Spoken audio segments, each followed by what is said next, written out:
அது கடந்த வருடத்துல இந்த உலக வர்த்தக ஒப்பந்தத்தில் விவாதம் நடந்தது. இது 15 வருடத்திற்கு முன்பாகவே நீங்க மூன்றாம் உலக நாடுகள் ரேஷன் கடை மூலமாக மக்களுக்கு மலிவு விலையில் அரிசி உணவுப் பொருள் கொடுக்கக்கூடாது, அந்த மானியத்தை நிறுத்த வேண்டும், விவசாயிகளுக்கான மானியத்தை நீங்க நிறுத்திக் கொள்ள வேண்டும், நீங்கள் இறக்குமதி செய்வதற்கு வெளிநாடுகளில் இருந்து உணவுப் பொருளை இறக்குமதி செய்வதற்கு அனுமதி கொடுக்க வேண்டும் என்கின்ற மூன்றையுமே மேற்குலக நாடுகள், வளர்ந்த நாடுகள் தொடர்ச்சியாக முன்வைத்துக் கொண்டிருந்தார்கள். இதை இந்திய அரசும் உலகத்தில் இருக்கக்கூடிய மூன்றாம் உலக நாடுகள் அனைத்தும் சேர்ந்து எதிர்த்து வந்திருந்தார்கள். இதுதான் கிட்டத்தட்ட 15-20 வருடங்களாக நடந்த விவாதம். இப்ப நடந்த இது குறித்த மாநாட்டிலே இது குறித்து விவாதம் வரும் பொழுது நிர்மலா சீதாராமன் அவர்கள் அந்த கூட்டத்தை புறக்கணித்திருக்கின்றார். இந்தியா அந்த ஒப்பந்தத்திலே கையெழுத்திட்டிருக்கிறது, இதை ஏற்றுக்கொண்டிருக்கிறது. இந்த அடிப்படையில் 2017 இருந்து நீங்க ஃபுட் கார்பரேஷன் ஆஃப் இந்தியா சொல்லக்கூடிய இந்த குடோன்ல அரிசியை சேமித்து வைப்பது என்பதோ கொள்முதல் செய்வது என்பதோ செய்யப்போவது இல்லை. விவசாயிகளுக்கு மானியத்தை நிறுத்தி விடுவார்கள்.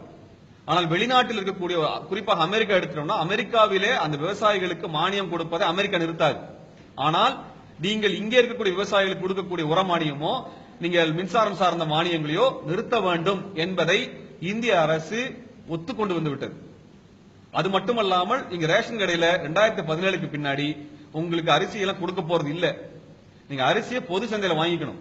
ரேஷன் கடையில உங்களுக்கு தரக்கூடிய அரிசிக்கு பதிலாக உணவுப் பொருட்களுக்கு பதிலாக பணமாக உங்களுக்கு கொடுக்கப்படும். எப்படி கேஸ் மானியத்தை கொண்டு வந்தாங்களோ அது போல அதுக்கு மானியம் கொண்டு வர போறாங்க. இதுதான் இதுக்கான ஆதார் அட்டை கொண்டு வரப்பட்டிருக்கிறது. இதற்கு பிறகு ஏழை எளிய மக்களுக்கு குறைந்த விலையில் இதுல அரிசி கிடைப்பதற்கு வாய்ப்பு கிடையாது. இப்ப என்னன்னா நீங்க இங்க அரிசி உற்பத்தி பண்ணுவீங்க, வெளிநாட்டிலிருந்து அரிசி இறக்குமதி செய்ய போறாங்க.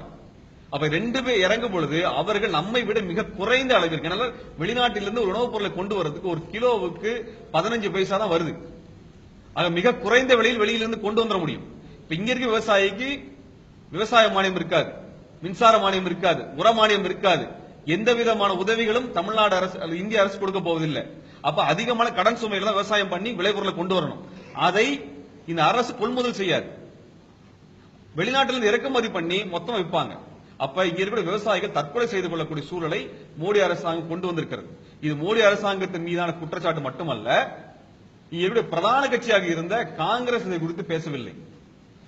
பாராளுமன்றத்தில் 3வது பெரிய கட்சியாக இருக்கக்கூடிய அதிமுக இது குறித்து எதுவும் பேசவில்லை. இப்பொழுதும் அவங்க சொல்றாங்க உங்களுக்கு 20 கிலோ அரிசி தரப்போறோம், 30 கிலோ அரிசி தரப்போறோம், 100 கிலோ அரிசி தரப்போறோம் சொல்றதெல்லாம் பொய். அந்த சட்டம் கொண்டு வரப்பட்டிருக்கிறது, அதை எதிர்த்து இவர்கள் பேசவில்லை, திமுகவும் பேசவில்லை. கட்சி அறிக்கையில் எங்கேயுமே இது குறித்தான இந்த உலக வர்த்தக சபையில கையெழுத்து போட்டதை பத்தி இதுவரைக்கும் பத்திரிகையாளர்களே சொல்லப்பட்டதில்லை. மிக ரகசியமாக மூடி மறைக்கப்பட்டிருக்கிறது, மிக ரகசியமாக மறைக்கப்பட்டிருக்கிறது. இவங்க பொது விநியோகத்தை முற்றிலுமாக மூட போகிறார்கள். இதைத்தான் நாங்க மிகப்பெரிய ஒரு ஆபத்தாக, ஏன்னா இதில் இருந்து உங்களுடைய விவசாயிகள், நெசவாளிகள் அனைவருடைய வாழ்வாதாரம் முடிக்கப்பட்டுவிடும், ஏழை எளிய மக்கள்.